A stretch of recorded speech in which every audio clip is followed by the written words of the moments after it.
नमस्कार, मेरा नाम आलोक है। आप लाइव स्ट्रीज देख रहे हैं। इस वक्त हम और सीनियर जर्नलिस्ट ज्ञानेश्वर खड़े हैं पटना एयरपोर्ट पर।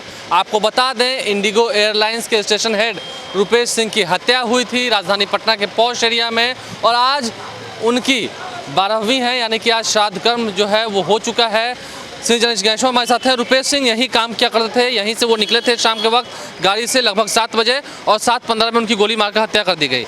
आज उनका श्राद्ध भी हो गया। क्या अपडेट है? अब तक कुछ निकल के आया भी है? पुलिस के हाथ अब तक खाली है? देखिए आलोक, अब तक कोई ठोस लीड्स आप नहीं कह सकते हैं कि कुछ ऐसा लीड्स पुलिस को मिल गया है, दावे चाहे जो भी किए जाते हो, कि जिसके कारण यह पता चल गया हो कि हत्या की असली वजह क्या है और हत्यारे कौन है। यदि सुपारी किलर्स हैं तो गैंग कौन है और सुपारी देने वाले कौन है।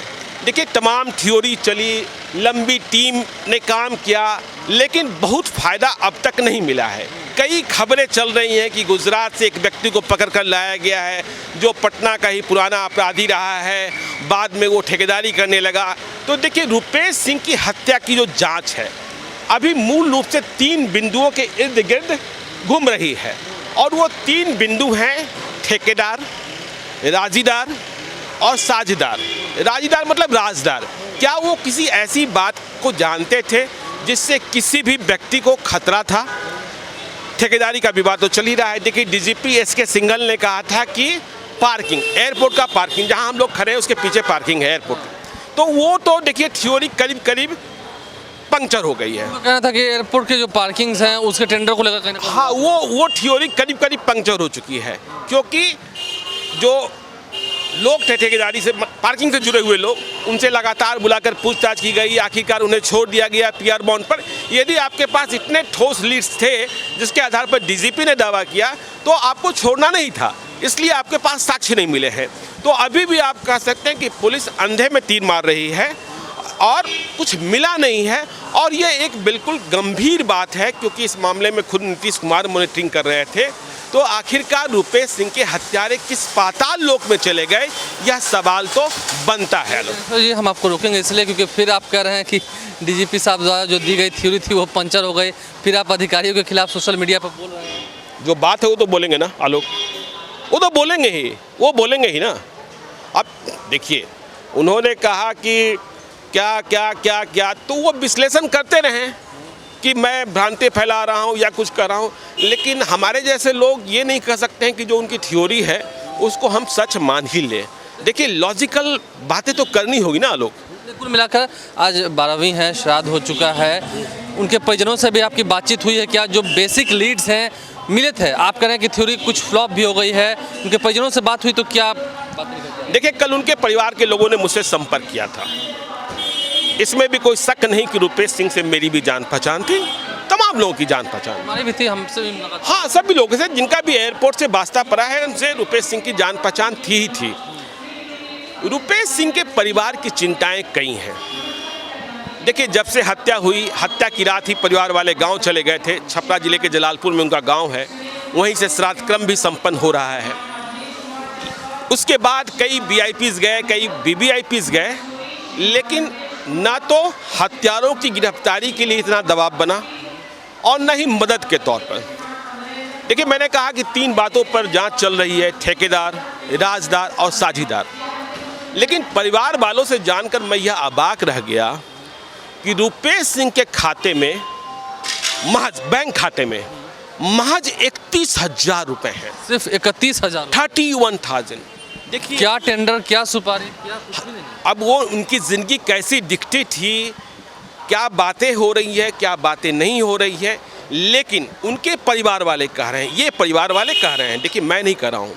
और उन्होंने बैंक डिटेल्स पुलिस वालों को सौंपे हैं, रुपेश के भी और रुपेश के परिवार के जो दूसरे सदस्य हैं। तो मात्र 31,000 रुपये रुपेश सिंह के परिवार, रुपेश सिंह के बैंक खाते में था।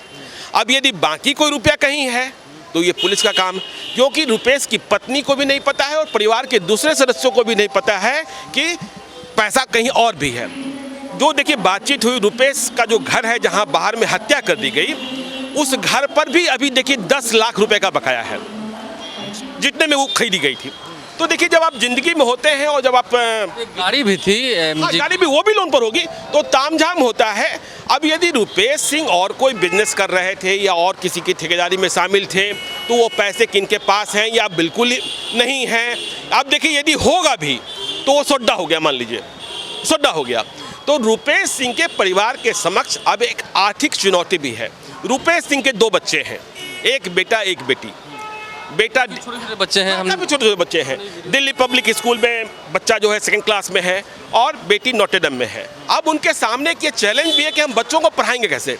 रुपेश सिंह तो चले गए। रुपेश सिंह अपने परिवार वालों के लिए महज 31,000 रुपये बैंक खाते में छोड़ कर गए हैं। 31,000 रुपये में क्या होगा, वो तो श्राद्ध कर्म में ही खर्च होगा। देखिए ये 31,000 रुपये में श्राद्ध कर्म भी नहीं होता है। यदि गांव में और लोग नहीं खड़े होते, सभी लोग गए और तमाम तरीके की सहानुभूति दिखाई, संवेदनाएं दिखाई, मदद की बात की। इंडिगो भी क्या करेगा, सरकार भी क्या करेगी, भगवान मालिक है, ठीक है ना। लेकिन आज उनके पास चैलेंज है। जो दूसरी चिंता थी वो थ्रेट को लेकर है। रुपेश सिंह की हत्या कैसे की गई आपको पता है? दनादन 6 गोलियां और 4-5 गोलियां और भी बाहर, ठीक है। तो अब चिंता क्या है सुरक्षा को लेकर? उनको 2 सुरक्षा कर्मी शायद दिए गए हैं, वो भी 2 ऐसे मरियल टाइप के सुरक्षा कर्मी हैं जो ये दनादन वाले से मुकाबला नहीं कर सकते हैं। अब सोचिए कितना बड़ा खतरा है। किस भरोसे से रुपेश सिंह का परिवार गांव से पटना आएगा? किस सुरक्षा की गारंटी के साथ कौन रुपेश सिंह के बच्चे को स्कूल स्टॉप तक ले जाएगा, बस स्टॉप तक ले जाएगा? बच्चे हैं भाई, बस स्टॉप तक ले जाएगा। कौन बचा परिवार में? और पैसे हैं नहीं तो लोगों को। अब देखिए परिवार की भी उम्र हो चुकी है, हमने देखा है। और जो एक तरह से कह सके घर की जो लाठी थी, लाठी अब टूट चुकी है। तो नहीं, अब लोग कहने वाले कहेंगे वो तो मतलब गांव में इतना कर रहे थे, ये कर रहे थे। देखिए जब आप पावर में होते हैं ना तो आपकी मदद करने वाले भी बहुत लोग हो जाते हैं, आपको महंगे तोहफे देने वाले भी बहुत लोग हो जाते हैं। लेकिन जब आप पावर में नहीं होते हैं, मैं आपको एक वाकया बताता हूँ। पटना में मेरे एक जानने वाले थे, आज समय मौत हो गई 45 साल की उम्र में। मौत से कुछ दिन पहले वो कह रहे थे कि उन्हें अपनी बहन के लिए एक IAS IPS लड़का चाहिए और उसके लिए वो 2, 4, 5 करोड़ रुपए तक का दहेज देने को तैयार थे। लेकिन मौत के बाद स्थिति ये हुई कि उनका जो घर भी था वो बिक गया। मतलब वो कर्ज में इतने डूबे थे, अब जिन लोगों ने कर्ज दिए थे वे खड़े हो गए। और बहन की शादी जाने के बाद जो सामने में सर उठाने वाले नहीं होते हैं वो सर उठाने। बहन की शादी जिसके लिए IAS IPS दूल्हा सोचा जा रहा था, उसकी शादी क्लर्क से हुई। तो देखिए जब आप सत्ता में होते हैं, जब पावर में होते हैं, जब आप पहचाने जाने होते, लेकिन आप चले गए होते हैं तो बस 31,000 रुपये। अब कौन लोग आगे आकर मदद करते हैं? कई लोगों की बातें हमने सुनी। राजीव प्रताप रूडी जी ने कहा कि बच्चों की पढ़ाई का खर्चा उठाएंगे, और भी कई लोगों ने कहा। लेकिन अब ये मानवीय संवेदना कहाँ तक बढ़कर जाती है? हम भी चाहेंगे उनके बच्चे ठीक से पढ़ेंगे, जहाँ ज़रूरत होगी मदद भी करेंगे, ठीक है ना। लेकिन ये चैलेंज है, ठीक है ना। फ्लैट पर भी 10 लाख रुपए का बकाया है। तो किस सुरक्षा की हत्यारे अब तक नहीं पकड़े गए हैं? और जब हत्यारे नहीं पकड़े गए हैं तो भय खौफ सब कुछ समाया रहेगा। तो ये एक थ्रेट है। 12 दिन हो गया लोग, और आज भी रुपेश सिंह के हत्यारे छुट्टे घूम रहे हैं। रुपेश सिंह का श्राद्ध कर्म भी संपन्न हो गया और पुलिस वाले बस कह रहे हैं कि हाँ पकड़ लेंगे। लेकिन वो दिन कब आएगा, कैसे आएगा, कहाँ से आएगा, कोई नहीं जानता है। देखिए वो दिन कब आएगा जब रुपेश सिंह के हत्यारे पकड़े जाएंगे। फिलहाल उस पर सस्पेंस बरकरार है। कोई ठोस लीड अब तक नहीं मिल पाया है जिससे हत्यारों तक पहुंचा जा सके। अगर ये सुपारी किलिंग भी है तो आखिर किसने कराई है सुपारी किलिंग, उसका भी अब तक कुछ अता पता नहीं है। और अब तो श्राद्ध कर्म भी हो चुका है। महज 31,000 रुपये रुपेश सिंह अपने परिजनों के लिए छोड़ के गए। उन 31,000 में क्या होगा, कैसे आगे ज़िंदगी चलेगी, इस पर भी कुछ कहा नहीं जा सकता है। बस सुनिए सिस्टम क्या कह रहा है, देखते जाइए सिस्टम कब तक अपराधियों को तलाश पाता है। हमारे चैनल को सब्सक्राइब कर लें, साथ साथ फेसबुक पेज भी लाइक करें। इसके अलावा ट्विटर हैंडल पर लाइव सीरीज को फॉलो करें। धन्यवाद।